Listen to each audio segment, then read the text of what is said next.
Bom, boa noite, pessoal. Como a Tereza já me introduziu, meu nome é Giovana, sou preceptora aqui do Instituto.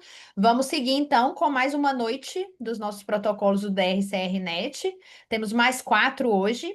Quem vai começar hoje? Doutor Júlio. Júlio, você que vai começar hoje? Doutora Ana.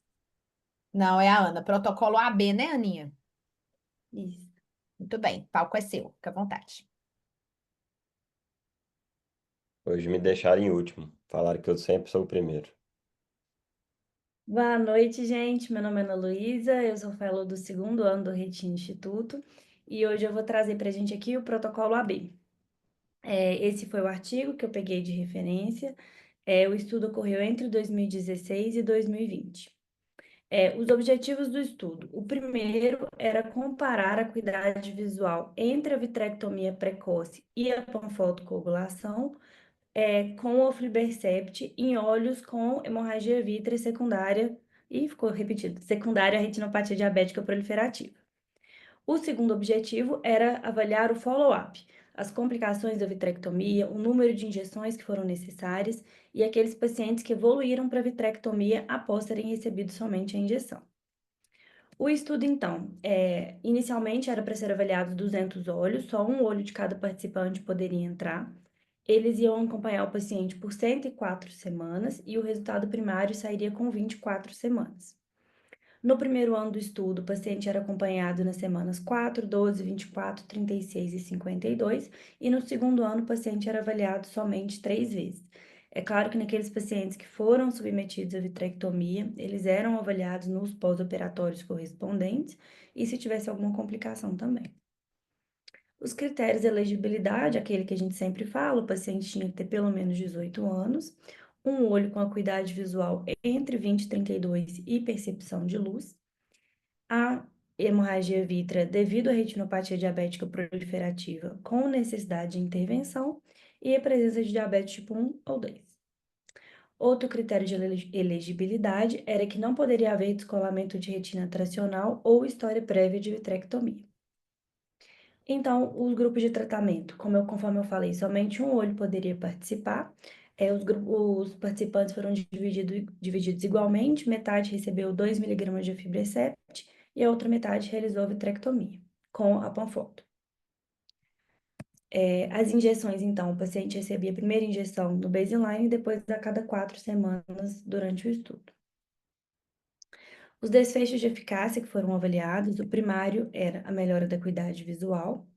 Os secundários era a alteração da acuidade visual nos intervalos avaliados, a recorrência de hemorragia vítrea, o surgimento de neovascularização retiniana, a presença de edema macular cistoide, os custos do tratamento, a realização da vitrectomia após a injeção ou reoperação, o número total de injeções intravítreas e a necessidade de panfoto após a injeção. As complicações avaliadas, o surgimento de catarata, endoftalmite ou inflamação, descolamento de retina tracional e efeito sistêmico. Os resultados, então, do estudo.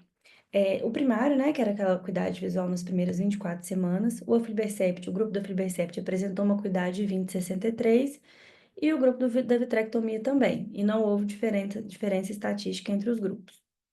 Em 2 anos, o aflibercept tinha uma acuidade visual de 20,40 e o da vitrectomia também.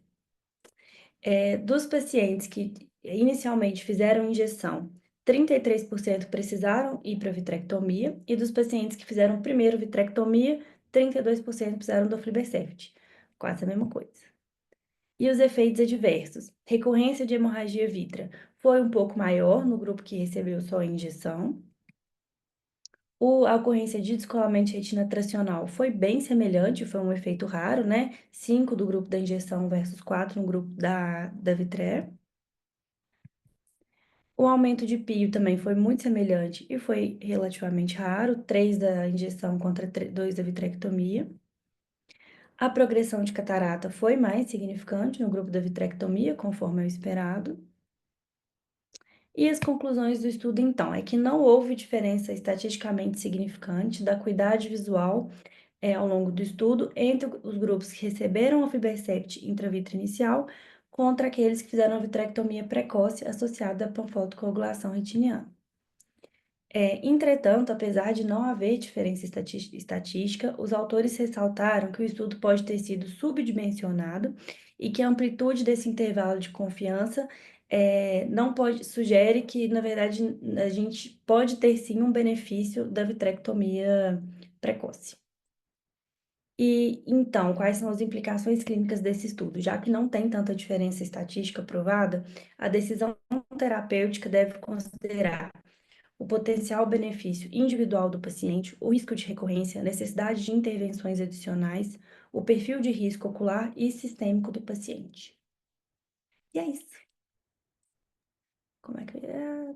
Muito bom, parabéns. Muito bom, Aninha. Mas me conta uma coisa.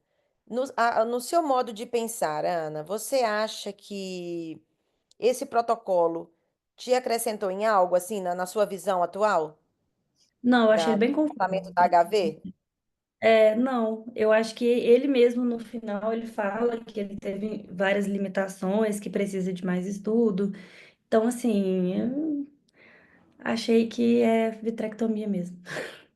E ainda mais eu acho no cenário do mundo como o nosso, né? Do paciente nosso diabético descontrolado, que vai chegar muitas vezes com HIV de mais tempo, porque a gente tem HVs que se resolvem espontaneamente, que a gente não necessita de intervenção, mas as que chegam geralmente nas nossas mãos são HVs de longa data, já, né, com a retina comprometida, com descolamentos tracionais, então realmente a hemorragia vítrea tem seu lugar. Quando bem feita, bem realizada, associada à panfotocoagulação, ela realmente muda o cenário do nosso paciente diabético.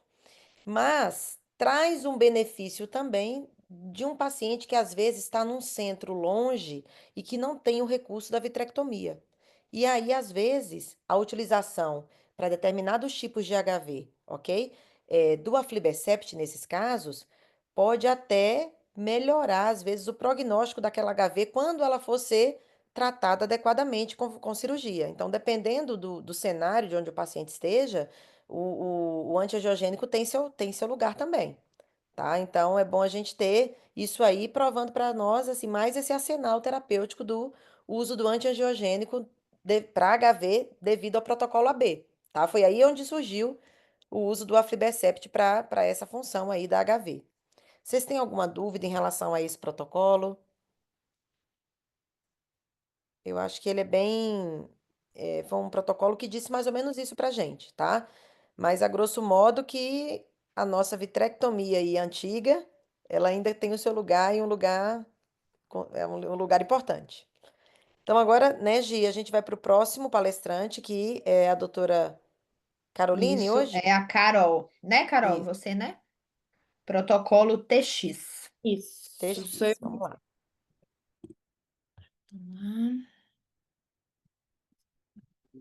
Ó,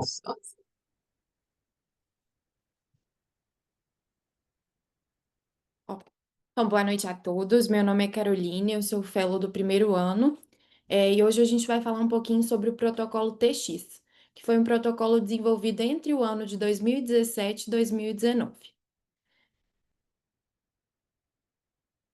Então, foi um protocolo que visou avaliar os desfechos visuais e anatômicos em 5 anos no edema macular diabético.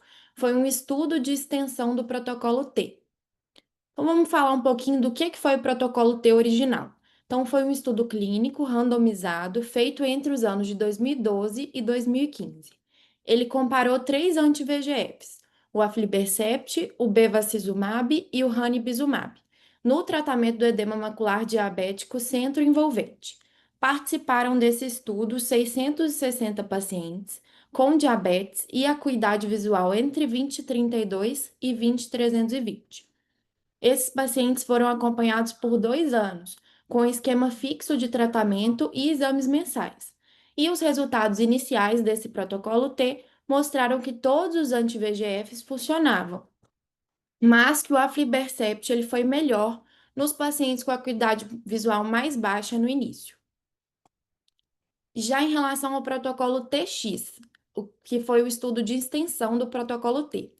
Então, o que foi esse estudo? Após o final do estudo original, os pacientes eles voltaram à rotina clínica comum, com o tratamento decidido por seus médicos. 3 anos depois, ou seja, 5 anos depois do início do protocolo T, os pesquisadores chamaram os pacientes para uma nova avaliação. E o objetivo é ver como é que estava a visão, a retina e o tratamento que foi feito nesse intervalo, entre o terceiro ao quinto ano. Então, o objetivo do protocolo TX foi avaliar os desfechos clínicos e terapêuticos 5 anos após o início do protocolo T. Nas visitas de 5 anos foram avaliados a acuidade visual, a espessura macular central da retina, o número e o tipo de tratamentos realizados. O foco desse protocolo foi avaliar o impacto do cuidado clínico real no período do terceiro ao quinto ano. E o que foram as perguntas, que esse estudo buscou responder? Então, os pacientes, eles continuaram o acompanhamento? Quantas injeções elas foram feitas e quais medicamentos foram usados? Como que evoluiu a acuidade visual entre o terceiro e o quinto ano? E a espessura macular, ela aumentou ou ela permaneceu estável? E quantos desses pacientes ainda tinham edema macular diabético? Em relação ao desenho do estudo. Então, foi um estudo de extensão, não tinha um protocolo fixo. Os cuidados ficavam a critério do retinólogo. E a avaliação era feita de forma única na visita de 5 anos. Dos 660 participantes iniciais, 95 faleceram. 463 foram elegíveis aos 5 anos e 317 participaram da visita final, que isso corresponde a 68%. Esses pacientes, eles tinham, em média, uma acuidade visual inicial um pouco melhor do que os que não voltaram. Em relação aos atendimentos e tratamentos, entre o terceiro e o quinto ano, foi tido uma média, de 14 visitas oftalmológicas, 68% dos pacientes receberam pelo menos uma injeção de anti-VEGF, com uma mediana de 4 injeções, mas tiveram alguns que chegaram a receber 20 injeções nesse intervalo. E a distribuição dos anti-VEGFs. 22% só usaram a aflibercept, 18% só usaram o bevacizumab, 10% só o ranibizumab e 19% foram múltiplos. Um fato importante é que 32% não fizeram uso de mais nenhuma injeção. Agora vamos aos dados. Em relação à acuidade visual. A acuidade visual média aos 5 anos. Houve um ganho médio de 7,4 letras aos 5 anos, quando a gente compara o baseline, e uma perda média de 4,7 letras entre o segundo e o quinto ano. Ou seja, houve uma melhora global, mas teve um declínio depois que finalizou o protocolo T. Em relação aos subgrupos, da acuidade visual, os pacientes que tinham acuidade visual inicial entre 20/50 e 20/320 tiveram um ganho de 11,9 letras e uma queda de 4,8 letras entre o segundo e o quinto ano. Já aquele grupo de pacientes que tinha uma acuidade entre 20/32 e 20/40 tiveram um ganho de 3,2 letras e uma queda de 4,6 letras entre também o segundo e o quinto ano. 47% atingiram uma acuidade visual de 20/25 ou melhor. Em relação à espessura central da retina, houve uma redução média de 154 micra, comparando o baseline aos 5 anos. Praticamente ficou estável entre o segundo e o quinto ano, com uma queda de apenas 1 micra, mas a gente percebeu que a melhora anatômica não evitou a piora visual. Isso quer dizer que a função e a morfologia não andaram juntas. Já em relação à severidade da retinopatia, como que foi feita essa avaliação? Foram analisadas, fotografias de fundo que foram obtidas na visita de 5 anos. E aí ele classificou das seguintes formas: os pacientes sem retinopatia ou com retinopatia diabética mínima corresponderam a 6% dos pacientes estudados. Os que tiveram retinopatia diabética não proliferativa, leve a severa, correspondiam a 58%. Os que tinham retinopatia diabética proliferativa, tratada já com panfotocoagulação, correspondiam a 21%, e os com retinopatia diabética proliferativa ativa, de leve a alto risco, correspondiam a 15% da população estudada. Em relação à evolução da retinopatia, quando a gente compara ao baseline, pacientes que melhoraram maior ou igual a 2 níveis correspondiam a 24%. 19% tiveram piora maior ou igual a 2 níveis. Já em relação à evolução entre o segundo e o quinto ano, 10% melhoraram maior ou igual a 2 níveis e 20% pioraram maior ou igual a 2 níveis. Então, o que que isso mostra para a gente, todos esses dados? Mostrou que a maioria manteve a estabilidade na gravidade da retinopatia, mas 1 em cada 5 olhos piorou significativamente dentro dos 3 anos de cuidado clínico padrão. E a progressão da retinopatia, ela pode ocorrer mesmo com a retina anatomicamente estável. Por isso, a importância do monitoramento regular da retinopatia, além do edema macular diabético. O que é que o estudo teve de limitação?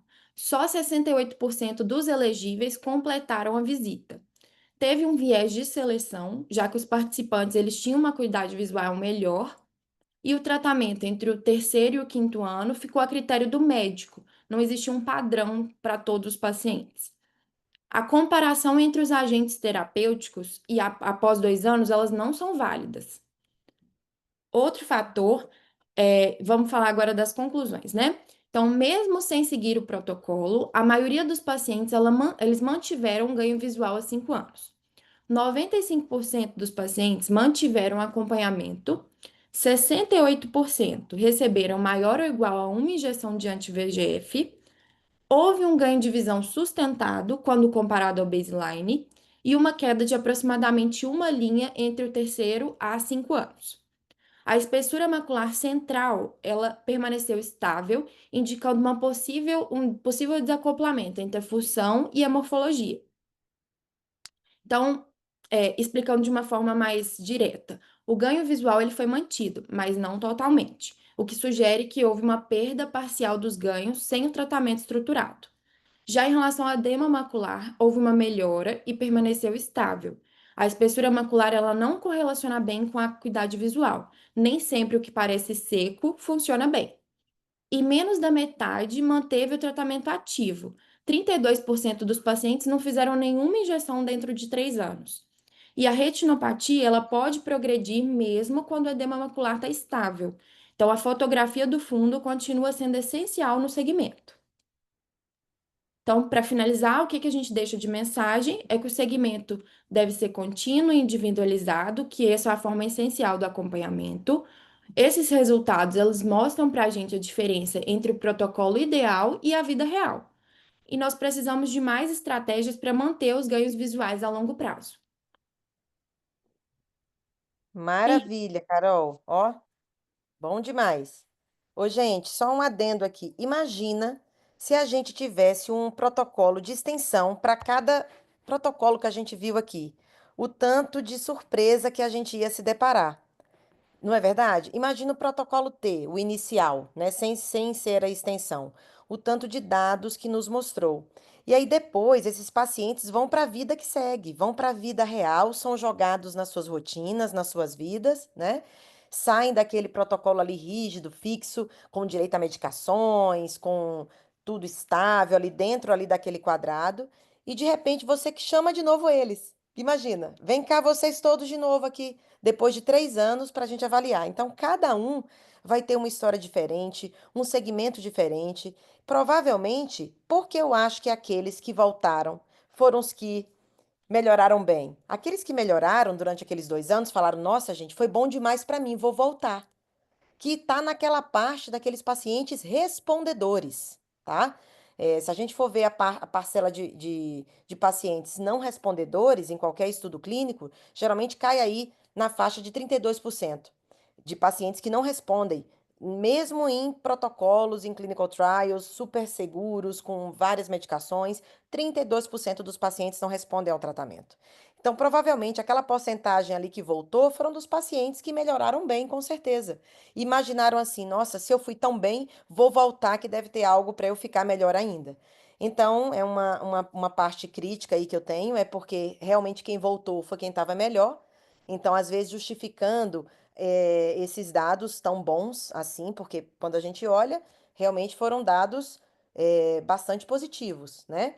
E uma coisa importante que eu vi que você falou, Carol, é que nem sempre, isso é muito importante, nem sempre você secar a retina te dá um ganho funcional ideal. Você sabe anatomicamente por quê? Você sabe me responder, Carol? Assim, ai, Tereza, por que às vezes seca e não melhora a visão? E você tem uma explicação para isso? Eu imagino que é por causa de alguma disfunção da estrutura mesmo da retina. Algum dano Isso. na própria estrutura. Ô, gente, eu estava lendo bioquímica da retina uns dias agora, e olha que coisa interessante. Quando você tem um edema, tanto no intra quanto no extracelular, e aí agora eu vou falar de estrutura nervosa para vocês. Na retina interna, você tem ali as células bipolares, e células amácrinas horizontais, mas mais as bipolares que vão se interligar com os axônios das células ganglionares ali que vão para o cérebro, ok? Quando Uhum. você tem um edema de retina interna com muitos cistos e essas células bipolares, elas são atingidas, você tem a quebra daquela comunicação dendrítica que essa célula bipolar ia levar até os axônios das células ganglionares. E aí, com essa quebra, perde-se informação visual, às vezes a retina seca pelo uso, seja de corticoide, seja de antiangiogênico, mas aquela informação que deveria chegar no cérebro para dar uma boa visão não chega. Então, por isso que a resposta certa é essa que eu expliquei para vocês agora. Às vezes você tem um ganho anatômico, retina boa, espessura de 250, 280, mas a visão do paciente está lá 20, 200, mesmo após um tratamento, seja lá com novas terapias ou com terapia anti-inflamatória. Então, essa comunicação neural que é perdida por esse edema intracelular, tá bom? Vocês têm mais alguma coisa desse protocolo a falar, Gi, em relação Não, a. acho que é isso mesmo. E eu ia fazer um comentário justamente a respeito dessa diferenciação que teve, né, da espessura com a função. Que nem sempre, a gente sempre tem essa crítica, né, que os estudos usavam só a espessura da retina. Não levavam em consideração o que a gente sempre fala dos biomarcadores. Então, às vezes, tinham outros biomarcadores que são mais, hoje em dia a gente sabe que tem maior relevância prognóstica do que só o cisto em si. Então, às vezes tinha um drill, né? Já tinha uma Uhum. alteração, igual você mesma falou, Carol, de alteração já estrutural retiniana, de comunicação nervosa, vascular, e que só secar já não era o suficiente, né? Então, sempre ter esse senso crítico aí, retomar novos estudos para a gente comparar na vida real como é que funciona hoje em dia, né? Mas muito bom, E muito você bom. vê que não é nenhuma. Nas limitações você explicou muito bem, porque os pacientes ali, eles. Cada um na sua vida, então não há como fazer uma comparação direta de qual droga que foi melhor, quando eles saíram do protocolo, quando eles saíram da casinha, entendeu? Então, assim, eu acho que cabe a reflexão que cada estudo clínico grande desse devia ter por exemplo, um ABX, né? Um, Uhum. um SX de extensão, que para a gente ver na vida real como que acontece. Então. Foi bastante interessante, bem de vida real, parabéns. Bem, pessoal, agora a gente vai para o próximo apresentador, que é o Dr. Lucas. Isso, Isso. Lucas. Vamos Protocolo lá. AC. Deixa eu compartilhar aqui minha tela. Beleza. Todo mundo vendo aí? Tranquilo? Agora foi. Joia. Então, boa noite a todos. Meu nome é Lucas Brandão. Sou fellow aqui do Retina Instituto, né? E hoje eu vou falar do protocolo ARCI. Bom, esse protocolo ele é muito interessante, pois ele vem a mostrar para a gente como é o manejo do edema macular diabético com o uso do anti-VEGFs. E a gente sempre fica na dúvida, qual anti-VEGF usar? Quais são os de primeira linha? E esse protocolo ele foi feito para justificar e esclarecer para a gente exatamente isso. O protocolo principal é esse que eu estou mostrando aqui em cima, mas tem dois braços interessantes que eu vou também abordar nessa mesma apresentação. Esse trabalho, ele fala assim, vai comparar o uso em monoterapia do aflibercept, que tem um custo elevado, como nós já sabemos, E uma outra opção que seria bevacizumab, que é mais acessível, e trocar, se necessário, para aflibercept. Então a gente vai ver os fatores preditores, os fatores de custo e a questão de vida real e de saúde pública, como que funciona do uso dessas medicações. Aqui, só explicando de novo o que eu falei, um desses braços vai falar da custo-efetividade desses tratamentos. E o outro trabalho vai falar, o outro braço do estudo vai falar sobre a eficácia clínica e os fatores preditores, que é o que foi estudado, né, os fatores foram estudados para como predizer essa troca. Quais pacientes vão precisar trocar, quais não vão precisar trocar, por que que precisou trocar. Então, assim, esses dois braços são bem interessantes e, assim, eu acho que não dava para poder falar desse protocolo sem não falar desses braços também do desenho do estudo. Bom, o primeiro trabalho, que é o próprio protocolo AC, é um estudo muito robusto, que ele foi randomizado, multicêntrico e fase 3. Foi feito um segmento prolongado de 2 anos de pacientes e usaram 312 olhos com edema macular diabético central, com acuidade visual de 20/50 até 20/320, pacientes sintomáticos que precisavam de intervenção. E mostrando aqui os critérios de inclusão, foram os casos que tinham a espessura central elevada no OCT e além de controle metabólico da doença relativamente estável, tendo considerado como desfecho primário o ganho da acuidade visual e a redução da espessura do edema macular. Ele foi utilizando o aflibercept 2 miligramas em monoterapia e o bevacizumab inicial, né? E a troca necessária do grupo do bevacizumab para o aflibercept. Isso que nós vamos avaliar aqui. E quais pacientes precisaram da troca? Então, assim, após 12 semanas de acompanhamento desses pacientes, alguns pacientes foram permitidos realizar a troca, desde que eles preenchessem todos esses critérios abaixo que eu listei aqui. São os critérios para o switch, que é edema macular persistente, tratamento adequado prévio com bevacizumab, ou seja, tem que ter feito pelo menos 2 injeções antes, e sem nenhuma melhora recente, ou seja, não teve ganho de pelo menos 5 letras, não teve uma redução de 10% da espessura subfoveal nas últimas 2 visitas, e acuidade visual até a 24ª semana de 20/50 ou pior, e se for após a 24ª semana de 20/32 ou pior. Então, assim, o paciente recebeu depois disso, né, depois das 2 injeções do bevacizumab, 2 injeções do aflibercept, no 0 e 4 do switch, né, e depois seguiu o protocolo no critério PRN. E quais foram os resultados desse tratamento e das trocas? Bom, a gente viu que o grupo do aflibercept recebeu em torno de 14,6, mais ou menos, 4 injeções em 2 anos. E o grupo do bevacizumab, que fez o STEP, né, recebeu na média de 16 a mais ou menos 4 injeções, né, considerando os de troca. E quais pacientes foram trocados? Até a 24ª semana, 39% foram trocados. Em 1 ano, 60%. Em 2 anos, 70%. Então a gente viu que desse grupo do bevacizumab, 70% precisou trocar para o aflibercept. Mais da metade dessas trocas foram entre a semana 12 e a semana 24, justamente o período inicial e o mais crítico desse monitoramento, né? E isso aí reforça que no início desses pacientes que estão recebendo injeções, essas primeiras semanas são as mais importantes do tratamento. Então a gente vê também que esses pacientes tiveram um resultado interessante, né? No aflibercept, sendo que eles ganharam em torno de 15 letras e o bevacizumab 14. Ou seja, a gente vê que em 2 anos, no final do tratamento, o resultado visual foi bem parecido. Então, ou seja, o paciente que usou o aflibercept como monoterapia e o que começou usando o bevacizumab e depois trocou para o aflibercept, em 2 anos teve resultado parecido. Mas esses talvez que estivessem usando apenas o bevacizumab, que não responderam, realmente precisaram dessa troca pro aflibercept para ter esse resultado esperado.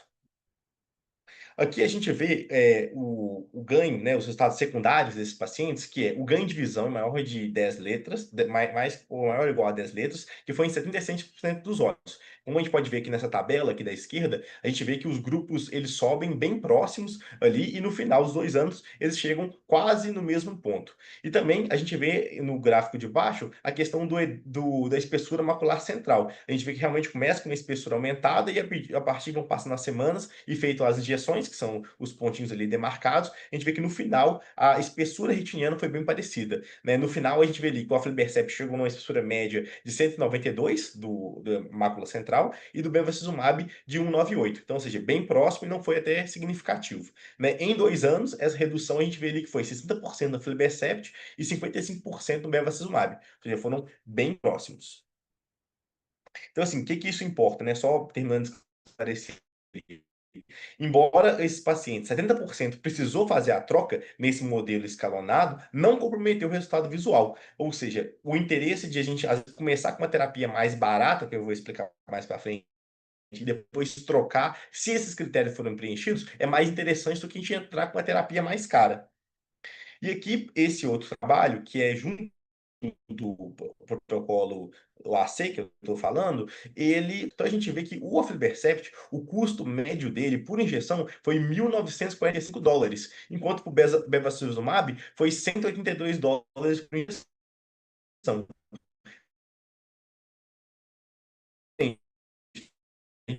Vê que esse trabalho ele considerou esse resultado aí que foi esperado em 2 anos, né? Então, assim, esse trabalho ele mostra que a troca, né, o switch realizado quando bem indicado é sim financeiramente econômico, né? Ou seja, vale a pena considerando o perfil, a adesão e a resposta de cada paciente. Esse outro trabalho, que é o outro braço do estudo, que é bem interessante, ele vai falar daqueles fatores que levaram à troca dos pacientes. Esse trabalho, ele analisou mais de 20 critérios para a troca, e ele teve essa pergunta para responder. Então, assim, quais olhos tratados com bevacizumab têm mais chance de precisar da aflibercept, né? Quais são esses critérios? Então, a gente vê aqui, eu vou falar aqui os critérios que eles utilizaram, que foram esse gráfico aqui que eu mostrei. Então, eles analisaram a idade, a raça, a hemoglobina, sexo, duração do diabetes, se o paciente é fumante ou não, a espessura anterior, se o paciente é fásico, se não é, se antes, trocar antes da 12ª semana ou depois, quais são os fatores que tem em relação a isso, até mesmo a gravidade da diabetes. Seguinte, foi falar que, apesar dessas 20 variáveis estudadas, a idade avançada, né, quanto mais velho o paciente, maior a chance dele não responder, ou seja, de ter que necessário fazer a troca. A presença de alterações estruturais no OCT também foi outro fator relacionado a esse tipo de troca, né? A necessidade desses pacientes evoluírem para a troca. E a espessura macular relevada no baseline, né? Quanto maior a espessura também, ou seja, outro fator também interessante. Né? O principal fator ali também em relação ao OCT foi que o edema persistente há mais de 12 semanas já é um fator de troca também. A gente pode considerar que nesse caso esse fator anatômico é tão relevante que já se indicaria a troca, desde que os outros critérios também estejam presentes. E quais foram as conclusões, assim, resumindo todos esses 3 trabalhos que são muito interessantes? A troca, o switch, né, o step therapy, é seguro e eficaz, como resultados comparáveis à monoterapia, ou seja, o uso isolado e o uso de começar com a terapia mais barata e trocar quando necessário é tão eficaz quanto, as duas são bem eficazes.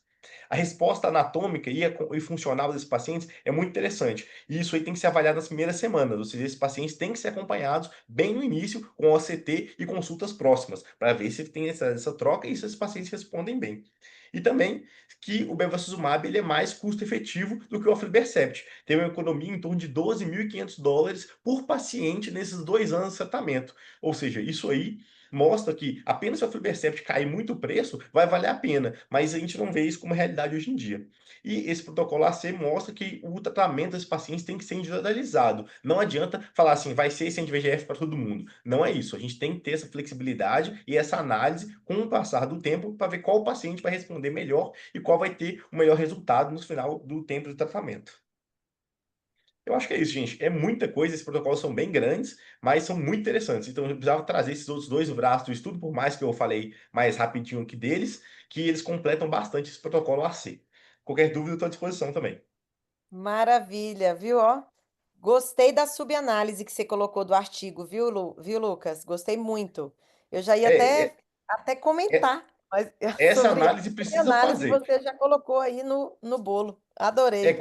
quando eu li o protocolo AC, eu falei assim, olha, tem que ler esses outros 2 artigos, porque assim, não tem como você ler só o protocolo e ignorar esses outros dois braços, porque assim, são muito interessantes. E realmente a gente vê que eles são muito práticos, né? Isso, questão do custo, é exatamente muito prático, e assim, você entendeu por que o protocolo foi feito dessa forma. Ah, por que que troca com 12 semanas? Por que que troca com edema quando tem maior edema? Esse outro braço que estudou esses pequenos detalhes e meio que moldou o protocolo em si, né? É isso aí. Então, lembrar, gente, essa subanálise mostrou que na semana 12, aqueles com espessura muito grande, portadores de membrana epirretiniana e mais idosos, naquela semana, provavelmente, eles iriam fazer a troca para o aflibercept. E aí, a crítica que eu tenho do estudo é essa: não houve uma comparação head-to-head de uma droga com outra. Porque o outro grupo, imagine, se for um estudo de 2 anos, o grupo do Beva na semana 12, 70% fez o quê? Trocou. O O switch switch. para Uhum. o para o aflibercept também. Então ficou um Sim. estudo igual de igual para igual, praticamente. Era o Ficou grupo os do dois com aflibercept com a outro grupo de Aflibercept. aflibercept. Então, por que não se fez uma outra subanálise só daqueles 30% que não fizeram a troca? Entendeu, Gi? Sim, Daqueles que permaneceram com o Beva. Será com que Beva, aqueles é. que permaneceram com o Beva, provavelmente eles foram respondedores? E vai Sim, de encontro com o protocolo T. Porque no protocolo T, mais ou menos 66% não respondeu ao BEVA e 34% respondeu e continuou com ele. Então, esses que responderam tá mais ou menos nessa porcentagem e os outros 70 que não foram para o aflibercept. Então, faltou esse outro braço de comparação do grupo que continuou com o BEVA, entendeu? Que continuou com o sim. bevacizumab. Já que 70% fez o switch, esses 30% ficaram soltos aí no meio desse protocolo. Mas mostrando aí o que que eu acho, gente? A droga boa é a droga que tá disponível para gente. Se você está num centro SUS que só tem Beva, graças a Deus que tem o Beva. Então vamos fazer o bevacizumab, tá? E se você está num centro que tem todos os protocolos e você tem à disposição ali à sua mão o aflibercept, por que não fazer o aflibercept, já que ele, teoricamente, em muitos pacientes, ele tem maior eficácia dependendo da acuidade visual, né? Baseado nos achados aí do protocolo T em 2 anos. Então, assim, são essas considerações que eu tenho a fazer sobre esse protocolo AC, tá? Você Uhum. explicou muito bem, adorei a subanálise, parabéns, tá? Gostei, foi além, muito bom. Eu acho, Agora, só um pode falar, comentário amor. assim, breve. Eu acho bem interessante essa questão da membrana epiteliana, né? Eu fui atrás do Ryan para poder entender mais sobre isso, que fala que realmente Sim, ali tem um acúmulo ali dos fatores de anti-VEGF nela, então faz como se fosse uma barreira, né? É bem uma interessante isso. barreira, Você isso. faz assim, Aí é diminui o a membrana, clearance da tá? droga, exatamente. É, pega em torno da média da idade dos pacientes, né? Eles estão dentro da faixa etária de ter mesmo a membrana. Então você fala, olha, é uma coisa que você tem que estar atento também nesses casos, né? Exatamente, muito bom. Então, vamos fechar aqui hoje, a noite de hoje, né? Com o doutor Júlio Andrade. Eu não posso falar o pseudônimo, que senão, né, doutor Iá? Vamos lá para nós. Ele vai fechar aqui com chave de ouro. O pai dele tá aí super orgulhoso na plateia. Eu adoro isso, gente. Então, vamos lá, Júlio. Tá dando pra ver aí? Obrigado, Tereza. Tudo Tá dando ok, certo? Juninho. Uhum. Beleza, peraí, deixa eu só. Então vamos lá. Eu fiquei responsável pelo protocolo AD. O protocolo AD ele foi criado, né, na teoria, e aí vocês vão entender por quê, em 2017. E para a gente entender de onde saiu essa criação, ele saiu desse estudo, que é o estudo Prominent, que ele, na verdade, é um estudo que foi feito para avaliação do uso de fibrato para pacientes diabéticos e com hipertrigliceridemia, mas, no entanto, não tinha nada a ver com o olho, era para eventos cardiovasculares. Então, se essa medicação, ela resolvia para esses pacientes, se diminuía o risco de evento cardiovascular. E aí, o que que eles fizeram então, já que esse estudo teve bons resultados? Eles colocaram o estudo do olho. E aí, ele foi chamado como um estudo, a Ancillary Study, né? Que é um estudo a mais, que eles colocam aí um braço do estudo para desenvolver, então, associado a esses resultados, se tinha mesmo um resultado, inclusive no olho, na retinopatia diabética não proliferativa. Então, eles queriam avaliar o uso dessa medicação, que é o pemafibrato, em comparação ao placebo, se ele reduziria ou não a progressão da retinopatia diabética nos pacientes diabéticos tipo 2 e com retinopatia diabética não proliferativa. E por que que eles resolveram fazer isso? Se em 2017 a gente já tinha vários tratamentos.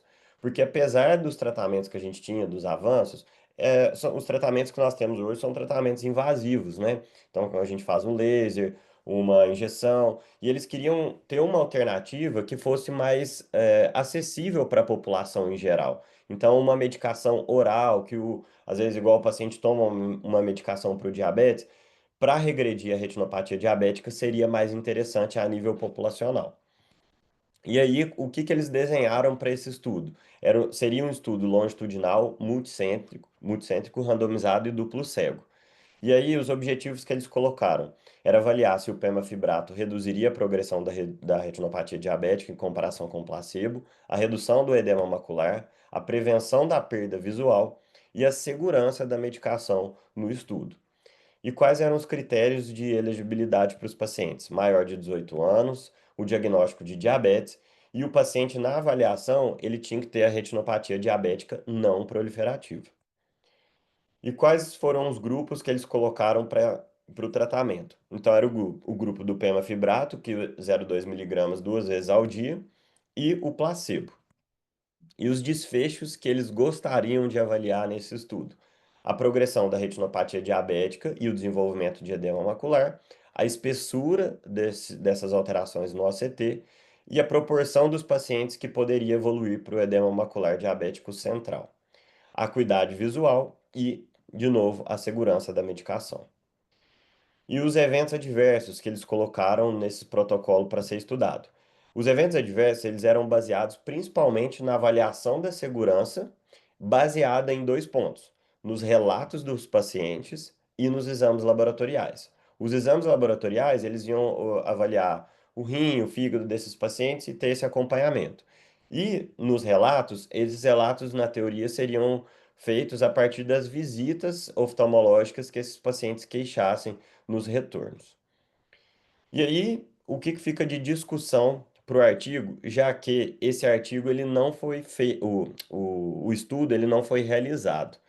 Então, por que eles queriam fazer esse estudo? Porque o fenofibrato mostrou benefícios em estudos prévios, inclusive de onde surgiu esse estudo, e esses outros dois estudos que reduziriam, esses outros dois aqui, eles são estudos feitos para avaliar a retinopatia diabética e eles relatam que tiveram resultados para a redução da retinopatia diabética.